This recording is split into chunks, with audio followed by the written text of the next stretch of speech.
నమస్కారం. నా పేరు డాక్టర్ షగుఫ్తా. నేను న్యాచురోపతి డాక్టర్‌ని. చాలామంది అడుగుతున్న మెయిన్ కంప్లెయింట్ అండి.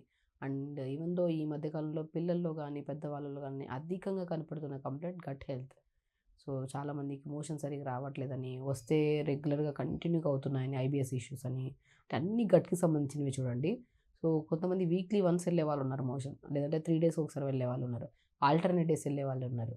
అండ్ ఇంకొకరేంటంటే ఇది కూడా గట్ ఇష్యూయే. ఇంకోటి ఐబీఎస్ ఇష్యూ అంటారు. అంటే తిన్న వెంటనే మోషన్‌కెళ్ళిపోతుంటారు. రోజుకు 4, 5 సార్లు మోషన్‌కెళ్తుంటారు. అది కూడా ఒక ఇష్యూ.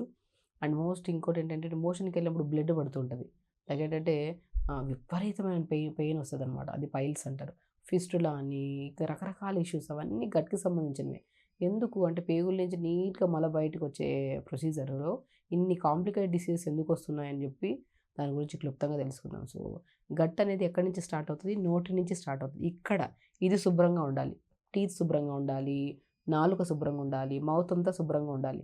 ఆహారం గాని, నీళ్లు గాని నోటిని దాటుకొని ఆహార నాళంలోకెళ్ళి, స్టమక్‌లో మొత్తం మిక్స్ అయ్యి అక్కడి నుంచి చిన్న పేగులోకెళ్ళి, స్మాల్ ఇంటెస్టైన్‌లోకెళ్ళి, అక్కడి నుంచి లార్జ్ ఇంటెస్టైన్‌లోకెళ్ళి, ఆ చిన్న పేగులో న్యూట్రిషన్ కింద కన్వర్ట్ అవుతది ఫుడ్ అంతా. ఆ న్యూట్రిషన్ బ్లడ్ ద్వారా మన బాడీలోకెళ్ళి మిగతా చెత్త రూపంలో లార్జ్ ఇంటెస్టైన్ ద్వారా పేగుల్లోకి రావాలి. మన పేగుల నుంచి పెద్ద పేగు నుంచి యానస్ ద్వారా మోషన్. సో, ఇదంతా ఎక్కడి నుంచి స్టార్ట్ అయింది? మౌత్ నుంచి. సో, నోరు శుభ్రంగా ఉంచుకోవాలి. నోటి నుంచి స్టార్ట్ అవుతది గట్. సో, కాబట్టి మనం తాగే నీళ్లు గానీ, తినే ఫుడ్ గానీ చాలా హెల్తీగా, కాన్షియస్‌గా తినాలి. సో, నేను అది కూడా చెప్తుంటాను. గట్ హెల్త్ బాగా అంటే పాడవడానికి మెయిన్ కారణం మనం తినే టైమింగ్.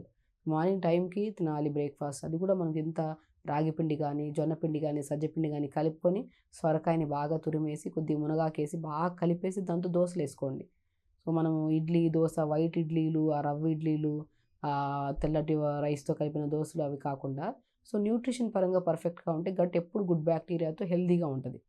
సో, ఆ న్యూట్రిషన్ ఎలా ఉండాలి? ఎప్పుడైనా సరే రాగి పిండి కొద్దిగా, జొన్న పిండి కొద్దిగా, సజ్జ పిండి కొద్దిగా, సో, మనం పిండిలు తీసేసుకొని ఒక్కొక్క స్పూన్ తీసేసుకొని, దాంట్లో సొరకాయని బాగా తురిమేసి, కొద్దిగా మునగాకు గాని, పాలకూర గాని చిన్నగా కట్ చేసుకొని వేసుకొని బాగా కలపండి ఆ బ్యాటర్‌ని. దాంతో దోసలేసుకోండి. ఎంత న్యూట్రిషన్ నరాలలో తిమ్మిర్లున్నా, జుట్టు రాలుతున్నా, బాడీ వెయిట్ ఎక్కువగా ఉన్నా, గట్ హెల్తీగా లేకపోయినా, క్రానిక్ కాన్‌స్టిపేషన్ ఉన్న అల్టిమేట్‌గా పనిచేసే దోసలేదైనా ఉన్నాయంటే రాగి, జొన్న, సజ్జ దోసలు. దాంట్లో కొద్దిగా లీఫీ వెజిటబుల్స్, కొద్దిగా వెజిటబుల్ గూడా. అంటే సొరకాయని వెజిటబుల్‌గా వాడుతున్నాం. లీఫీ వెజిటబుల్స్ ఏదో ఒక ఆకుకూరేసుకొని దోసలు చేసుకొని తినండి. సో, తినడం స్టార్ట్ చేసిన తర్వాత నుంచి మీకు గట్‌లో గుడ్ బ్యాక్టీరియా ఫార్మ్ అయిపోయి మోషన్ కూడా సాఫ్ అవ్వడం స్టార్ట్ అవుతది. సో, అలాగ మార్నింగ్ పూట టిఫిన్ అలా తీసుకొని లంచ్‌కొచ్చిన తర్వాత బ్రౌన్ రైస్. నేను బ్రౌన్ రైస్‌లో కొద్దిగా పెసరపప్పేసి, వెజిటబుల్స్ ఎక్కువకేసి కిచిడీ చేసుకోండి. సాఫ్ట్‌గా ఉంటది. సో, తినడానికి కూడా చాలా చాలా టేస్టీగా ఉంటది. సాఫ్ట్‌గా కూడా ఉంటది.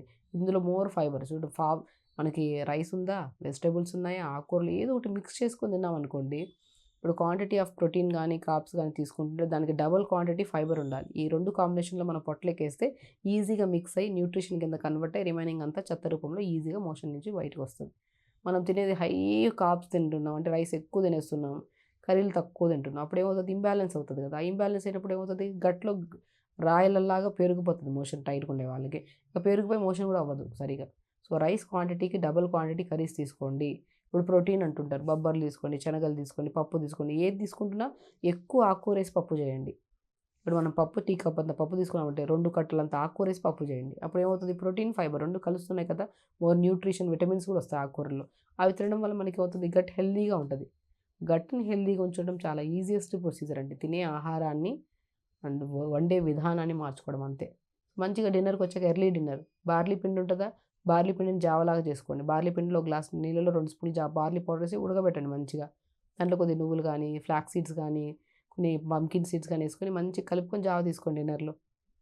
కావాలంటే మీకు ఇంకా మంచిగా ఇంకా మనకి బెస్ట్ ఈవినింగ్ స్నాక్స్‌లో అవి ఇవి తినే బదులు స్వీట్ పొటాటో ఉంటది కదా! గంజిగడ్డలు అంటారు కదా! డైలీ ఒక గంజిగడ్డ తినండి. స్వీట్ పొటాటో, కందగడ్డ అంటారు అండి మనం సారీ అది గంజిగడ్డ అంటారు కొన్ని తెలుగులో. బట్ కొన్ని ప్లేసెస్‌లో కొన్నిలాగా పిలుస్తారు. బట్ స్వీట్ పొటాటో మంచిది. మంచిగా ఉడకబెట్టుకొని తినారనుకోండి చాలా ఫైబర్ ఉంటది.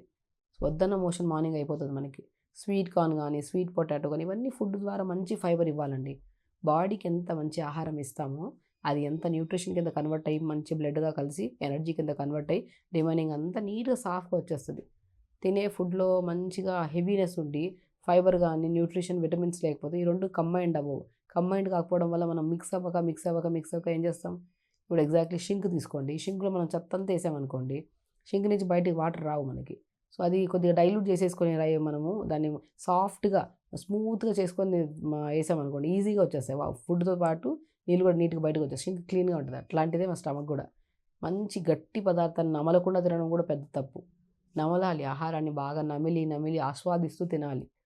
ఇక్కడ ఎదురుగా మొబైల్ ఉంటది. తింటుంటాం. ఏదో నమలకుండా తింటున్నాం. అది కూడా గట్ ఇష్యూని చాలా కారణమవుతది. అన్నం తినడం ప్రశాంతంగా ఆస్వాదిస్తూ తినాలి. వాటర్ కూడా గంటకి కొద్దిగా నీళ్ళు తాగాలి. So, sweet potato, sweet corn చాలా అద్భుతంగా పనిచేస్తాయి కాన్‌స్టిపేషన్‌కి. సాఫ్ట్‌గా మోషన్ అవుతది మనకి.